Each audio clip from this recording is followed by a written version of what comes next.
অন্যের ভালো দেখলে আপনার শরীরে কি খুব ব্যথা করে? অন্যের টাকা পয়সা দেখলে আপনার কি খুব গা জ্বলে? অন্যের ভালো দেখলে আপনি কি খুব অস্বস্তিতে ভুগেন?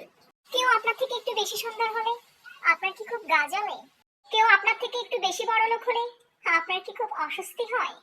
আপনি কি খুব অশান্তিতে ভোগেন? অন্যের সুখ কি আপনার সহ্য হয় না? কেউ পরীক্ষা জিপিএ 5 পেলে আপনার বুকে কি খুব জ্বালা পোড়া করে? আপনাকেই বলছি, শুধুমাত্র আপনাকেই বলছি, আপনি হিংসা রোগে আক্রান্ত। আপনি কি এই রোগ থেকে মুক্তি পেতে চান? মুক্তি পেতে চান? ভাববেন না, একদমই ভাববেন না, আপনিও মুক্তি পাবেন এই রোগ থেকে।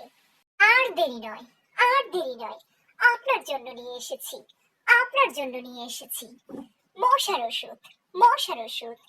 আপনি এই রোগ থেকে মুক্তি পেতে চাইলে এখনই নিজের সারা গায়ে মারুন মশার ওষুধ, নয়তোবা নিজের সারা রুমে মারুন এই ওষুধ, এই ওষুধ।